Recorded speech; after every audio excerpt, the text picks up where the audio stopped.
Welcome to Lynn Cullen Live. Talk radio without the static. Email your questions and comments to lynncullenshow@gmail.com. And now your host, Lynn Cullen. Yeah, hi. How you doing? I'm sitting here wrestling with myself. I was reading.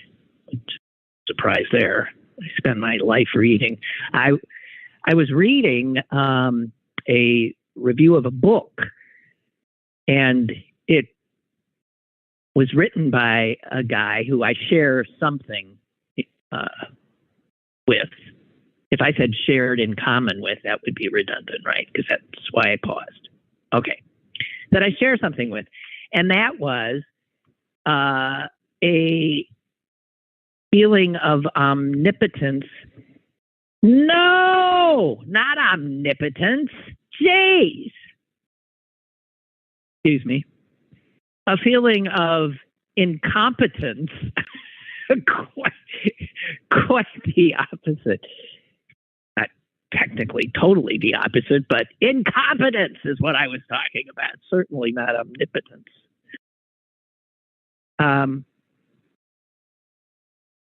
About math. I was mentioning this a little bit yesterday about how the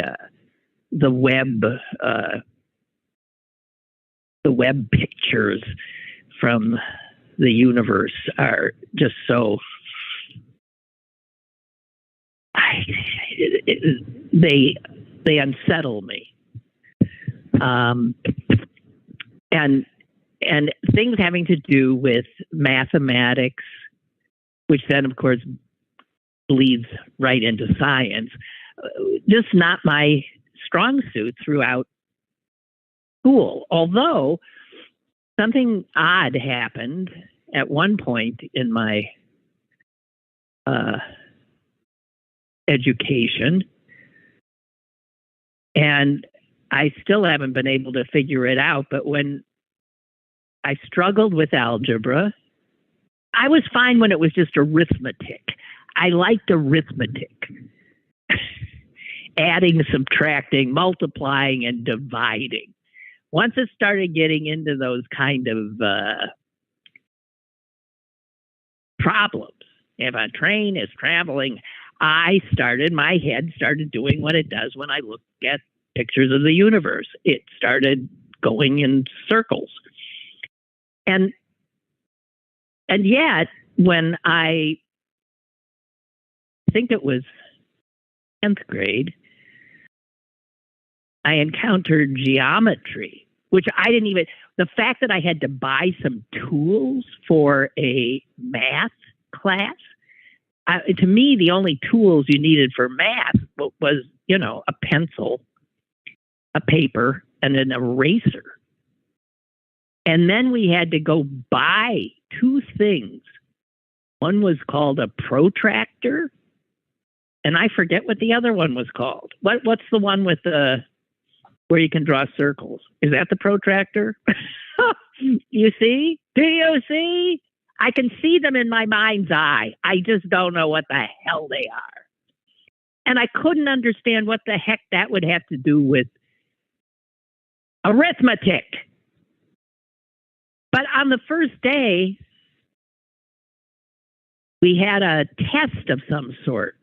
And I can't recall it. All I know is that by the end of the class, the teacher, this little gnome-like man who I towered over, came up to me and said, "I will expect great things of you."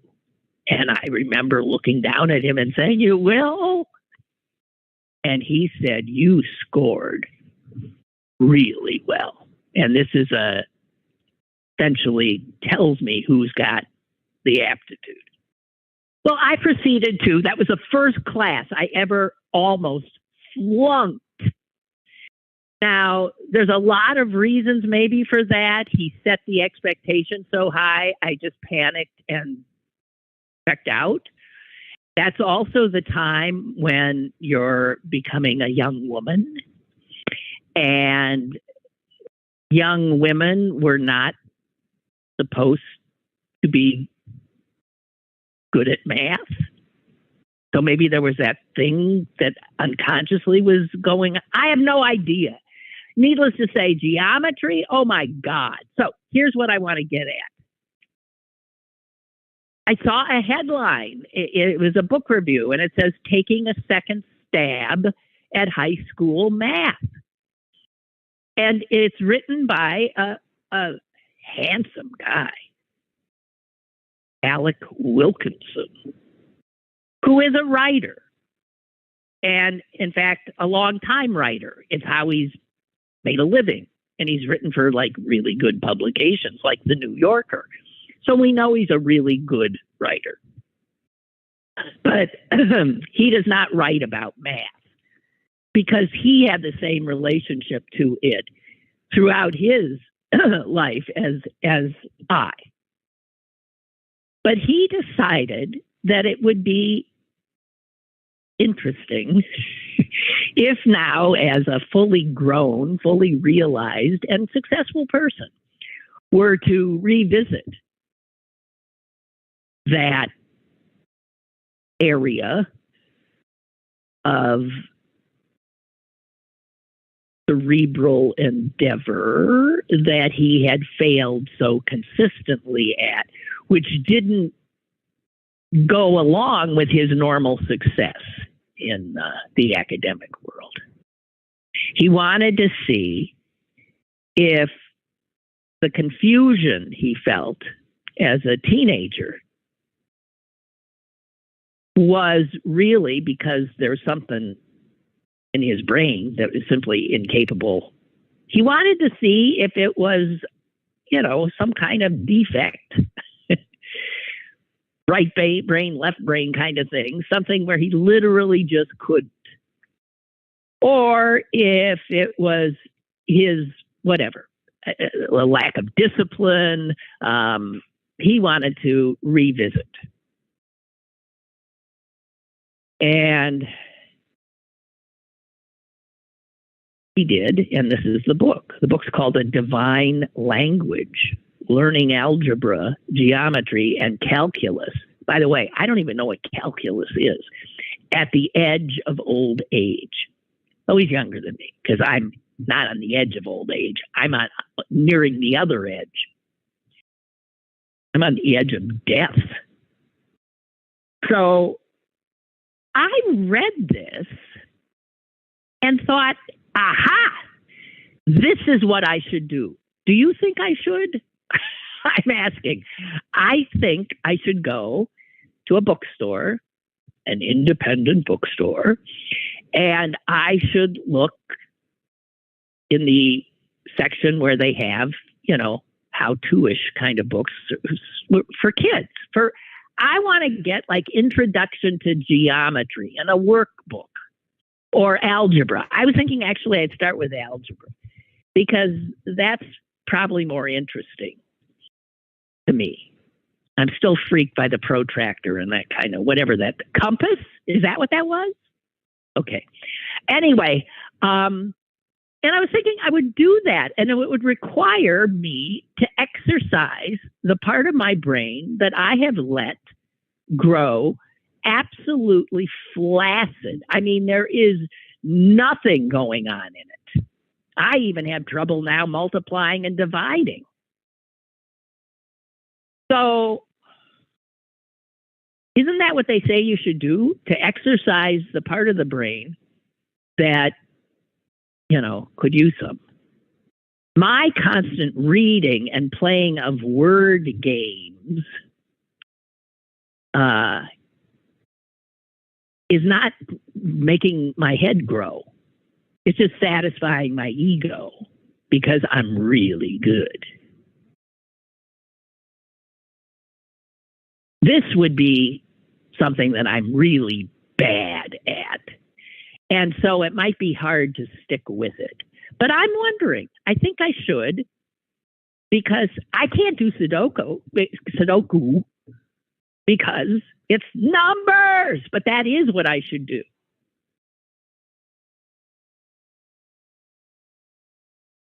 anyway, it turns out this guy I can tell from the review, he's really no better at it. he did it to him again. And he said, this is a quote from the book, he says his younger self despised algebra and geometry for its self-satisfaction, its smugness, and its imperiousness. He said, so doing algebra again was like meeting someone you hadn't seen in years and being reminded why you didn't like him. So anyway, I think I should do this, even though I probably won't last more than a day. We'll see. So that's just something I was actually like daydreaming about. I almost forgot to hook myself into the show. Kevin hadn't texted me to say hello. I'd still be staring out the window, wondering if I should try algebra again. So I don't know.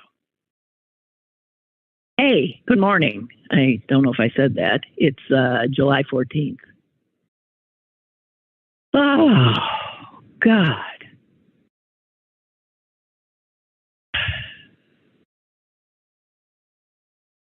Here's something else.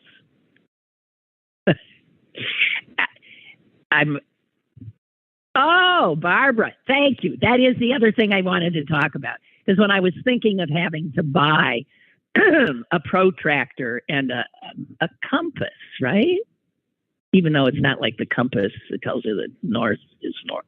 I never understood a compass either. Okay, so when I was doing that, I remember my brother having this totally frightening thing that he had in his math courses. He was 2 years ahead of me, which was a slide rule. So, no, I never had a slide rule. I can't even imagine. So Barbara just asked me that. It was used primarily for multiplication and division? Really? And for functions such as exponents, which I don't know what they are, roots, I don't know what they are anymore, logarithms, don't have a clue, and trigonometry, don't have a clue. But that's before we had little computers in our hands, right? So nobody knows how to do a slide rule anymore, right? But I remember Bill had one. God, it just looked like it was terrifying. All those little teeny numbers in this thing that slid in the, what the hell? Anyway, so I think I might do that. We've got a caller. Yay. Hello. Hey, Lynn, it's Jonathan. How are you? I don't know. I'm thinking of challenging myself, Jonathan. Okay. I think you should do it because better you than me. May I tell you my geometry story? Yeah, go for it. Okay. So I've always been just terrible in math.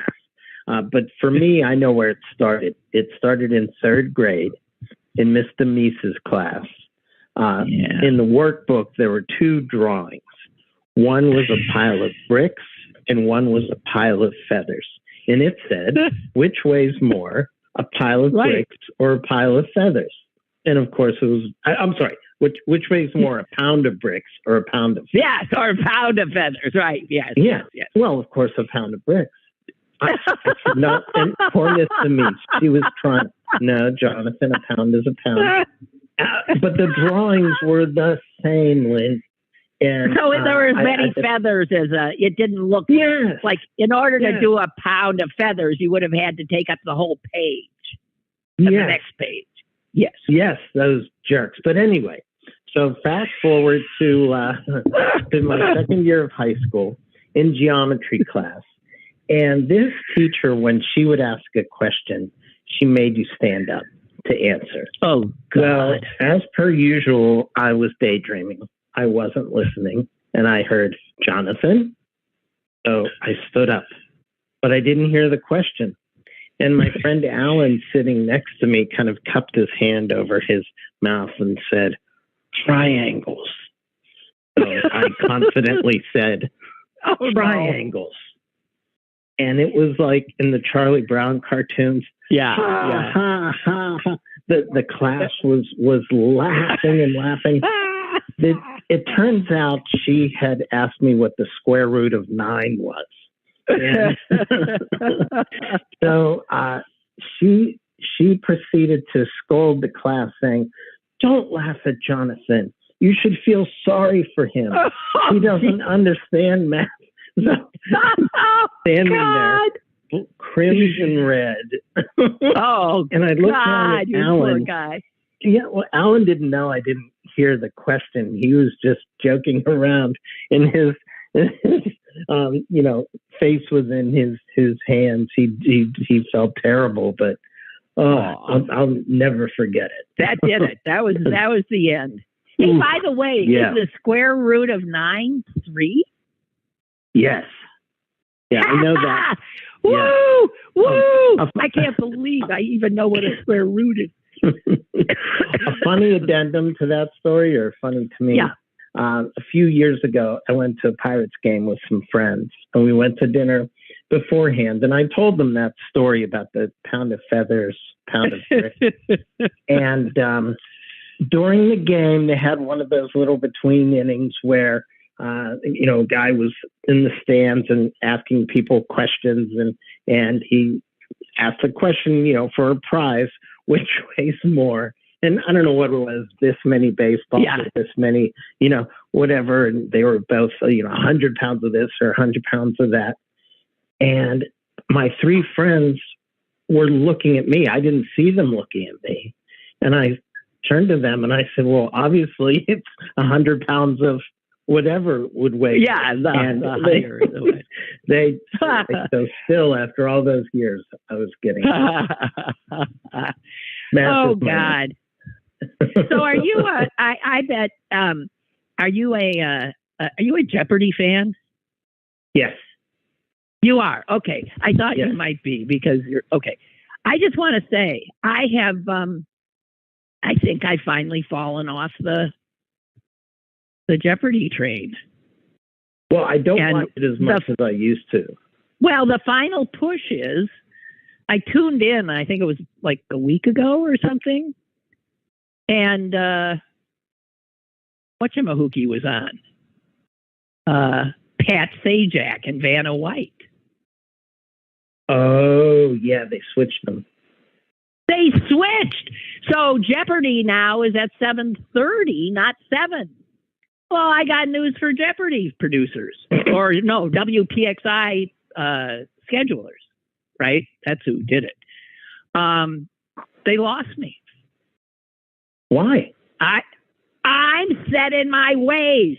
I watch Jeopardy at a certain time, then I do this, then I do that. They screwed me up totally.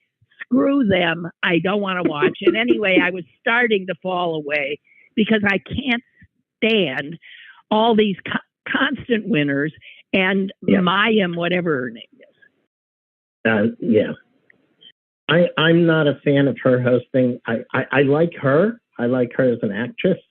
But I like Ken Jennings much better. And one thing she does that bothers me is she'll ask a question, person will answer, and she has this pregnant pause, and then we'll say, that is correct. That's correct. That's what she does. What the hell is that about? I don't know, but I don't like it. It's sadistic. I don't like it either.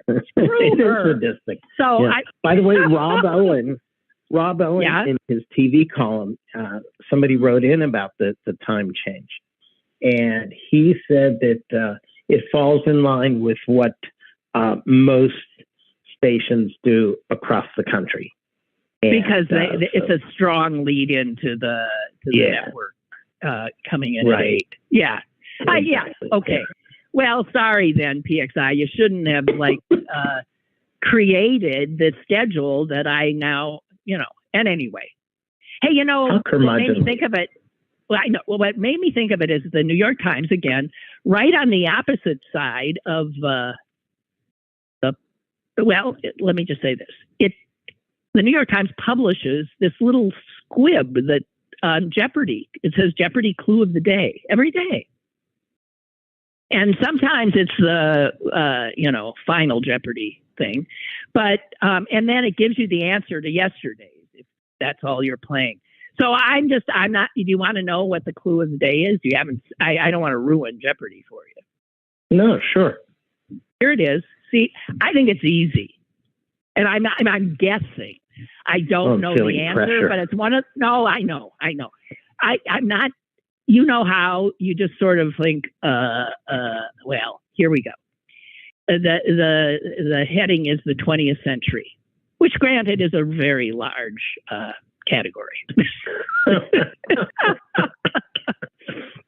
Right. Jesus Christ. Could be anything. The 20th century. And here is the clue. Maybe surprisingly, in 1918, this new leader was the first to recognize the independence of Finland. Our buddy Adolf? 1918. He wasn't a leader in 1918. Yeah, sorry. I give up. Who? Really? Here are the clues and the clues. Maybe surprisingly. Now that's a sop to what's going on now. I think 1918, Russian Revolution, new leader. Oh, okay. Right? So yeah. I'm thinking the answer is Lenin. I'm sorry to anybody. That's what I'm thinking. That's what I would say. And that's I don't know if that's but that's from today? Yeah. This is for tonight's show. Sense. Okay. That would make because sense. Why would they say maybe surprisingly, since now Finland is, right. And Russia and yada, yada, yada. And right. It all falls into place. Got to be Lenin. It makes sense to me. Okay. Not John. Yes. Not John. I will not be watching because it's at the wrong time to find out if, in fact, I have guessed correctly. Well, the other thing you could do is just DVR it and pass by all the stuff you don't want. Believe it or not, I've never DVR'd anything in my life, and I don't even You're know kidding. I know how. Oh, really? I'm barely my alive DVR in is this so full with God, with TCM. Yeah. Well, that's another one. I'm in TCM, I've watched absolutely everything, and they almost never have anything I haven't seen 7,000 times. Okay, you can go. All right. Sorry. You may leave. Bye, Jonathan. Thank you. Bye. Okay, thank you. Bye. I'm thoroughly enjoying not talking about, the usual horror. Okay. Those are some big things I wanted to talk to you about. Jeopardy and geometry. Oh, man. Okay. So what else we got here? Oh, here's something that drives me nuts. It's not a big thing, but I could make it sound like it's a big thing. I could get all exercised and start ranting. I made the mistake again. Damn, I'm starting to slip. It was 6:00 and I tuned in the news. Not local. I absolutely can't. But I tuned in, what was I, on CNN or MSNBC? One or the other. And it was Biden's trip. And I have to say, I so hate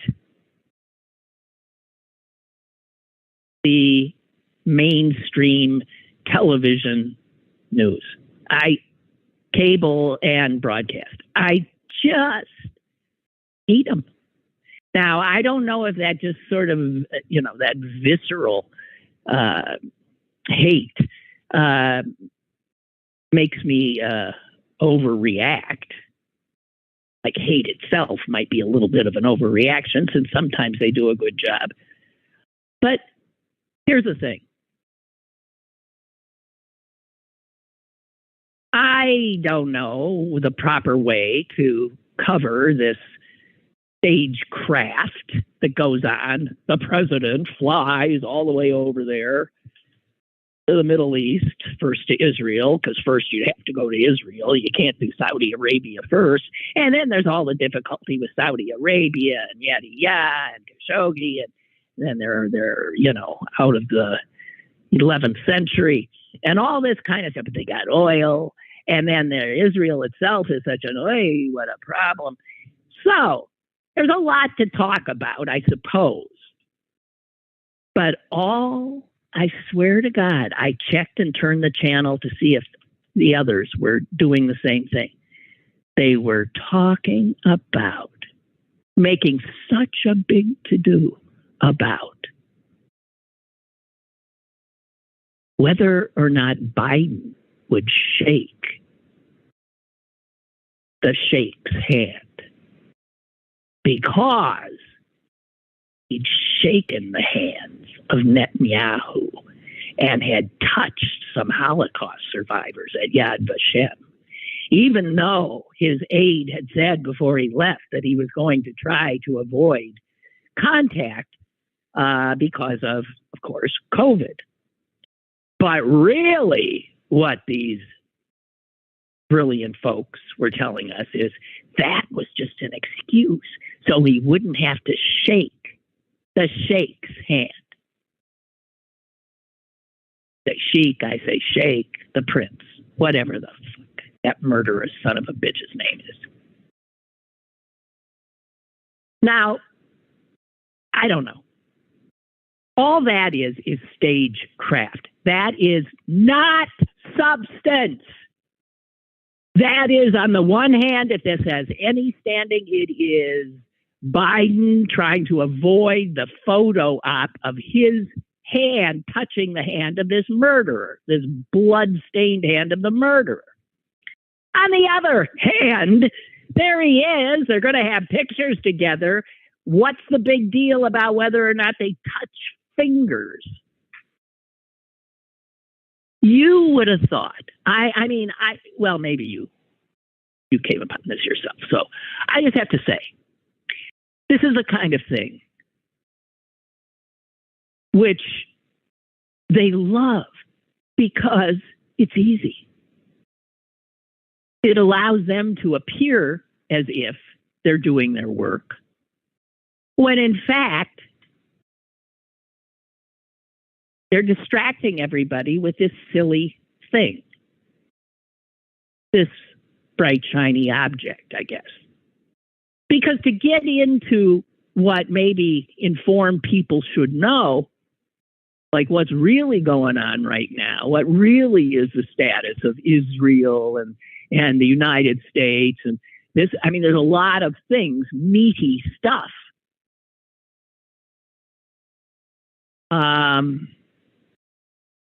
So I just want to say,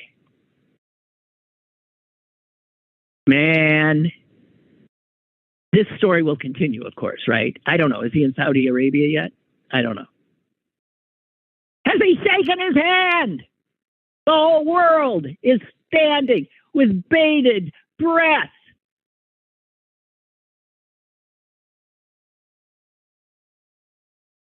Oh, I'm sorry. I was going to say we deserve better, but I don't know if we do.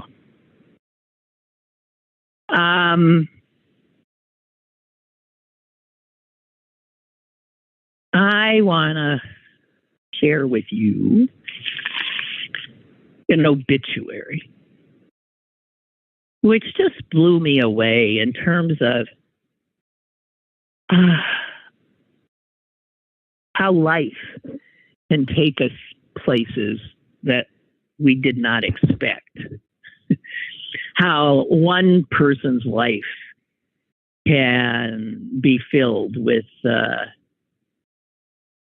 so many little twists, and it's not I mean, it's not a huge bunch of twists. It's just it's a good story. It's a good life. And it was a long life. Adam Wade, W-A-D-E. You remember that name? I think I vaguely do, but as I read the obit, I don't really know if I remember him. I'm looking at a picture of him in his prime. Boy, that's another good-looking man. Jeez. The first words in the obit are that he was a velvet-voiced crooner. Is that... Aha! He also was an actor. Saw him on TV and films. And then he broke a barrier. He was black. That is the biggie. He was the first black network game show host. And it was, I mean, for our country's history, it was pretty early, 1975. I don't remember. And I was fully formed. Adam Wade, he was the game show host for something called Musical Chairs. Staged at the Ed Sullivan Theater. It featured guest musical performances and contestants competing for, knowing the lyrics, I guess, of songs. Anyway, he got there after, becoming known as the velvet-voiced crooner himself. He obviously had a lot of just charisma and, as I said, good looks. Obviously, being a black MC of a game show on network television, the first, was something that was going to be controversial, especially in certain markets, right? So, of course, that obviously happened. Affiliates in the Deep South refused to carry the show.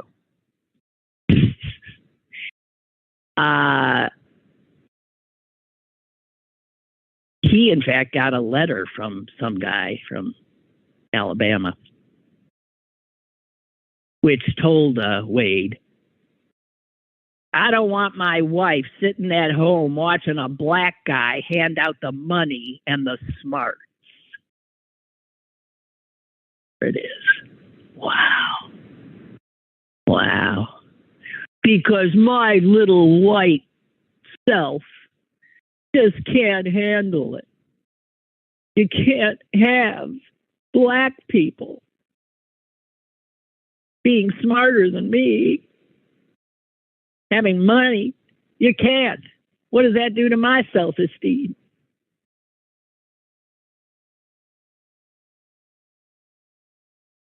But here's some stuff about him that's interesting.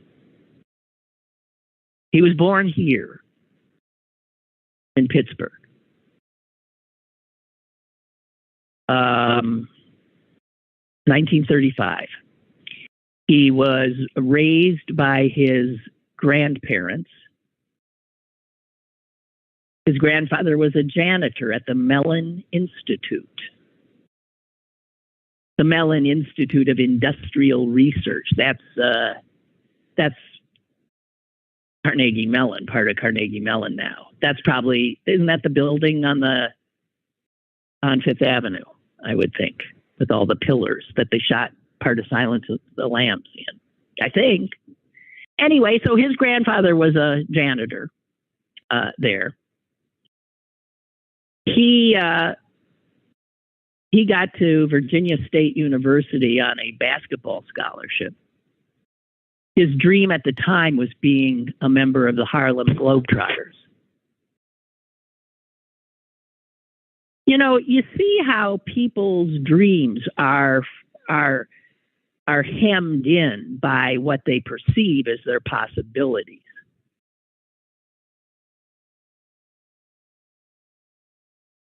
I mean, the man who raised him was a janitor. He was imagining perhaps a career as a basketball player, but with the Globetrotters. But somehow that dream faded. Maybe he wasn't good enough. And he ended up dropping out of college, despite the promise he'd made his grandmother. He dropped out after 3 years. And it's not like he started hanging around doing nothing. He took a job that paid him $65 a week as an aide at a laboratory at the University of Pittsburgh. That laboratory was the lab of Dr. Jonas Salk.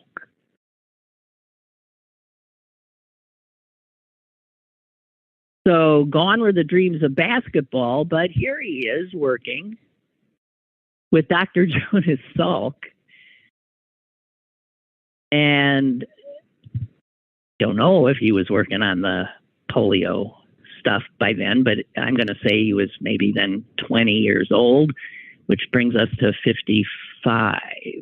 Yeah, that'd be that Jonas Salk right at the time all that was happening. And he got a call from a friend inviting him to New York. The friend said, "You got such a great voice." Who knew? We haven't heard anything about him singing while he's in Salk's lab. But his friend knew he had a great voice, and he said, "I got you an audition. I think you should come here and audition." And he thought, oh, that's just absurd. I mean, I got this good job. I can't be flying off or heading out. So he went to Dr. Salk.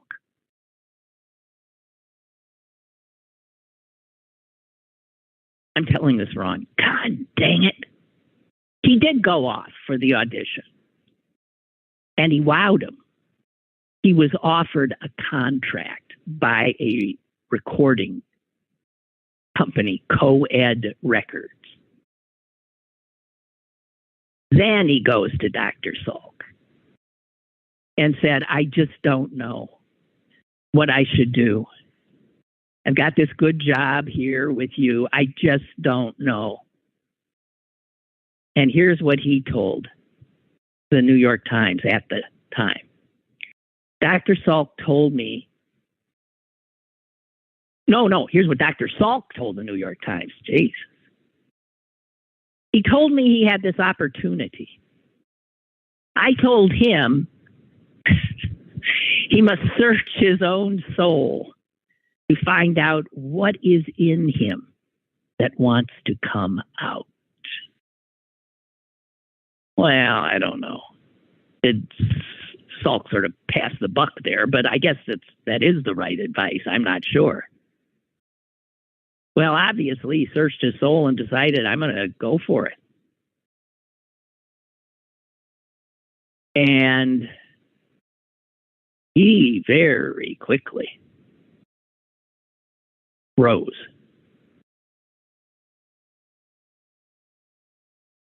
He soon was opening for Tony Bennett at the Copacabana.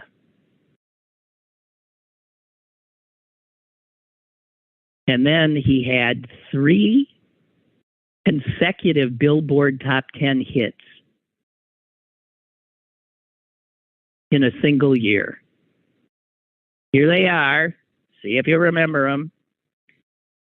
Take Good Care of Her. The Writing on the Wall. and as if I didn't know. Adam Wade.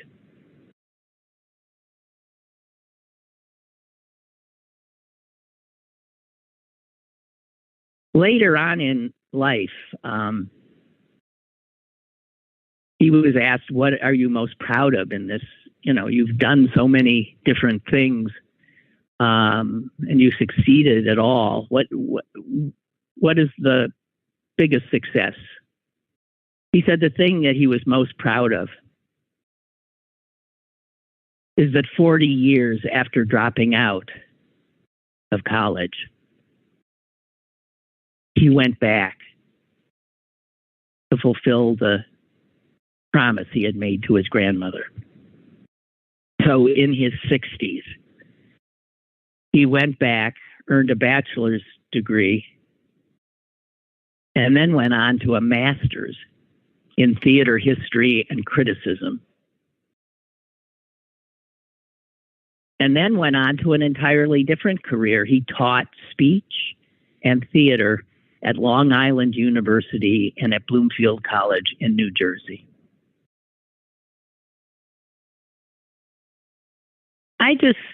There's something so wonderful about his story to me.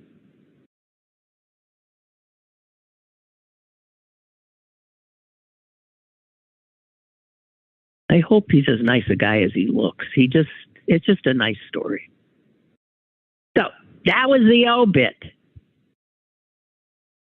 And now, guys, we're in trouble.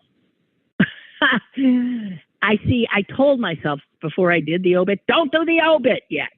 Save the obit for the end of the show so you can leave them with this good feeling of this life well lived. But did I? No.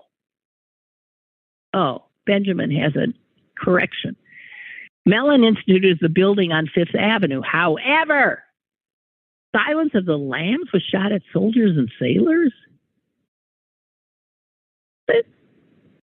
Okay. The Dark Knight Returns, the third Batman movie, was shot at Mellon. Yeah, it was. But are you sure? Silence of the Lambs? Okay. Ben, I'll defer to you because I don't know. I retreat immediately. Well, they're so close. They're both on Fifth Avenue. And at least Mellon's still standing. Jeez. Excuse me, I'm drinking. I mean, not ingesting a liquid. Well, so I'm trying to figure out where to go here because none of it's good. I do have to say this about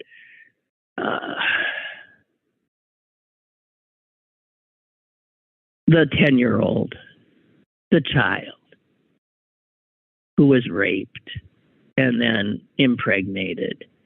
And then, despite the fact that it was learned that she was pregnant rather early, learned that the little girl was pregnant at 6 weeks and a few days. And it's those few days that did her in, because she was in Ohio, which says that little 10-year-old girls who get raped and impregnated do not have the protection of the state. But the 6-week-old bit of tissue in her body does have the protection of the state. So this little child had to be taken out of state to get rid of that rapist's leavings. And this was a story that was picked up because it showed Here's what's going to be happening. Here's what's going to be happening. All these states falling all over each other to protect unborn 6-week-old zygotes and not giving a damn about a 10-year-old living, breathing, assaulted, traumatized, terrified, living child. So, even President Biden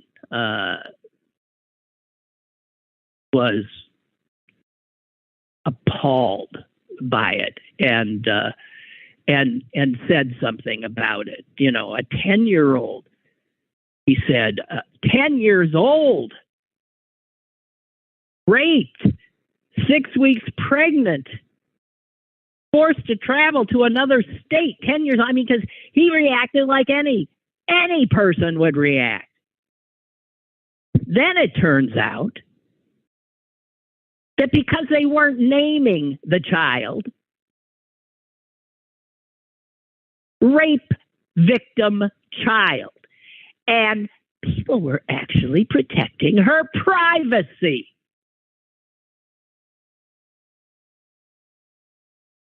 So because she was not identified, Fox News suggested that this was a bunch of bull.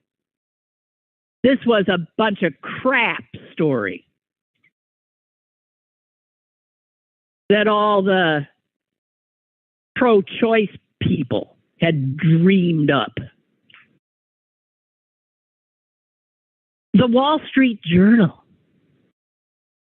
God.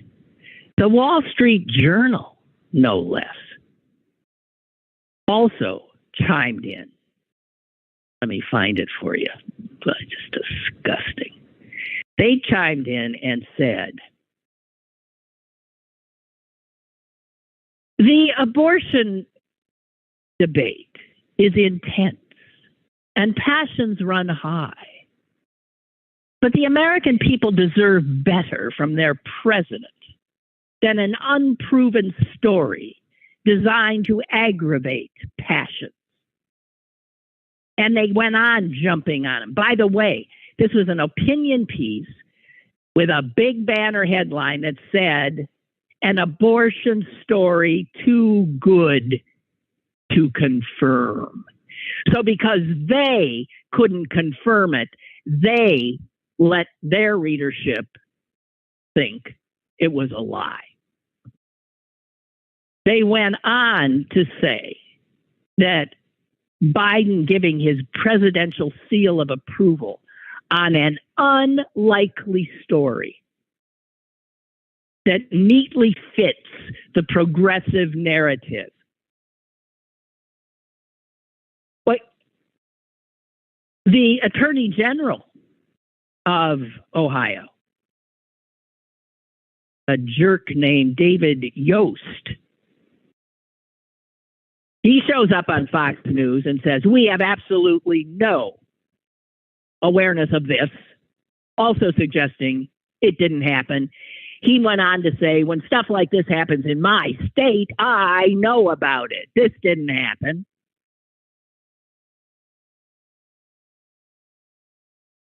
And then, of course,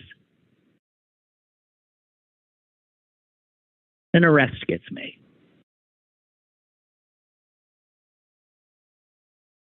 They got the guy. He's in jail now with $1 million bond. And so what does Fox News say? Nothing. What does the Attorney General of Ohio, Mr. Yost, say? My heart aches for the pain suffered by this young child. Oh, it was that made me feel almost homicidal.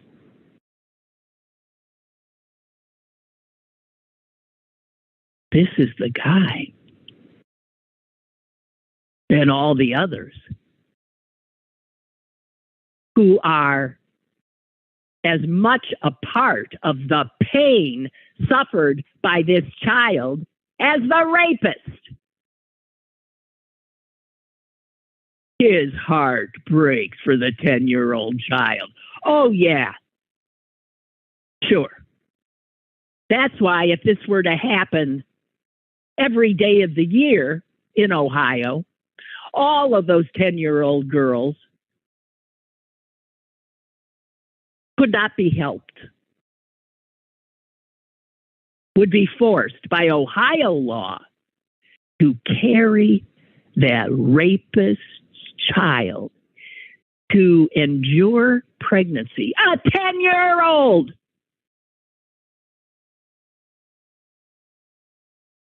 But their heart breaks.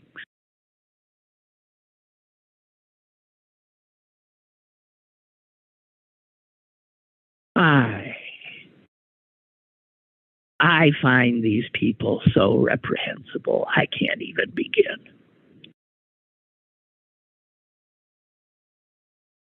In 2013, so that's almost essentially 10 years ago, the Guttmacher Institute, the research organization, I'm sure someone's done this since, but this is the only data I have seen.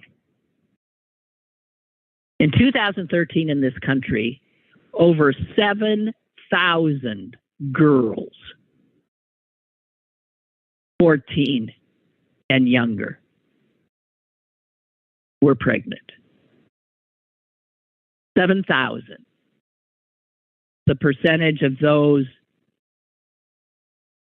who were rape victims, unknown.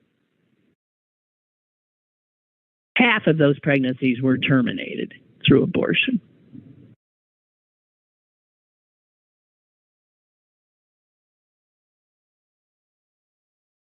Ohio's own public health data found that more than 500 girls, just in 2020, under 18, received abortions.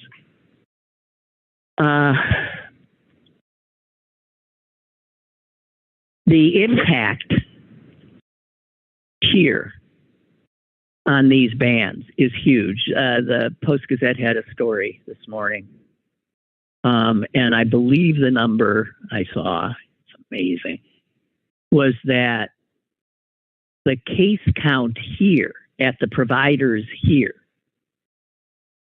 is up 70%. Up 70%. And that's probably just the reason being that most of that increase, absolutely, probably almost all of that increase, a result of frantic women and girls coming in from Ohio and Kentucky and even further. They've had people come in from Mississippi and other states, desperate.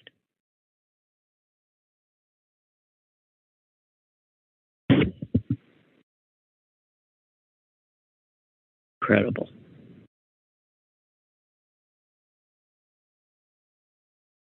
Okay. So one of the things that the cities in states are doing, since the cities have people, a majority of people that don't agree with this crap, and cities in states that are banning abortion are stepping up and trying anything they can do to provide safe haven.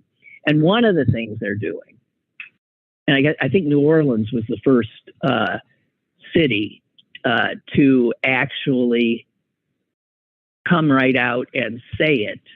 The district attorney there has said he will not, under any circumstances, prosecute anybody under this law.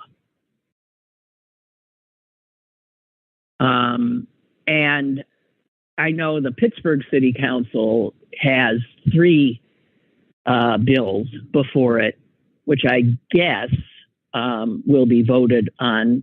The final bills will be voted on next week. And they too will say that we are not about criminalizing abortion here. When it comes to public policy, we ain't going to be putting doctors, nurses, anybody who helps a woman or a girl get an abortion. We ain't going after them. And since district attorneys have that kind of, now I haven't heard boo from what's his name, our district attorney, who should have been voted out of office long ago, Zapala. I can't imagine that he would.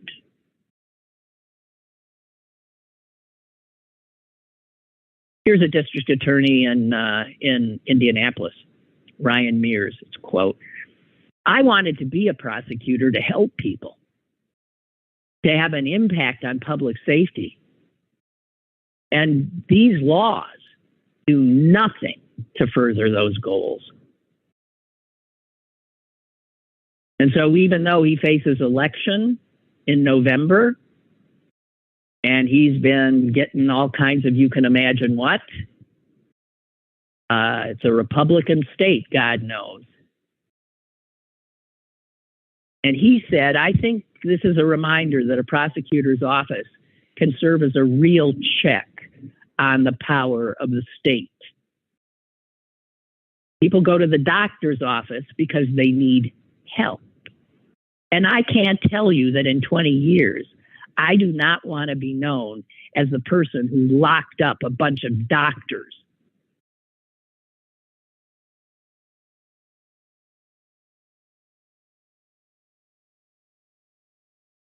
So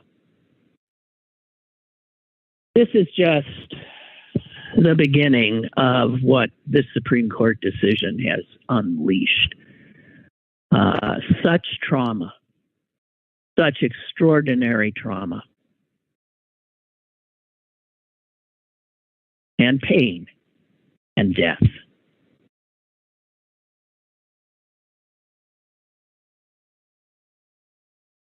Hey, here's something.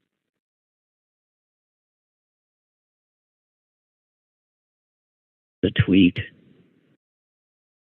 I keep talking about how I can't believe how many people just obviously are acting like COVID is over, when in fact it is surging now as much as it was at some of the heights of, when things were locked down.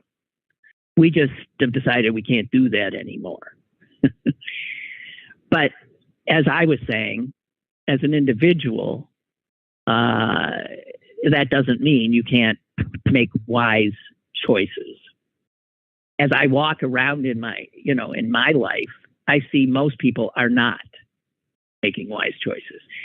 A wise choice now with this thing on the loose, this variant that's the most contagious yet, the wise thing would be if you're in a indoor space with a lot of strangers, like any store, you'd have a mask on. And I do, and I see a few others, but we are in such an obvious minority. And I don't know. I could still get it. I understand that, but I'll be damned if I'm going to help it.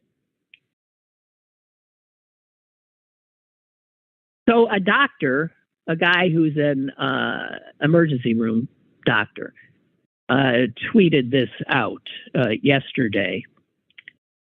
I really don't want to be a prophet of gloom, but I've intubated 2 hypoxic COVID patients this week after going several months since the last one. It seems every second or third patient in the ER is coming up positive. And some of them are in real distress, need intubation. So he then says, it's bad out there right now, you all. Be careful. So I'm just passing that on to you. Those of you who are whistling past the graveyard. Because it's easy to put a mask on. I know it's nicer without one, but it's also better than getting sick from a lot of things, including the flu, whatever, including colds, whatever. I don't get it, but there's a lot of things I don't get. Algebra. All right, that's it for me. I'm as done as I can be. So see you Monday. God knows what'll have happened in the interim. I hesitate to even imagine. Be well. Be smart.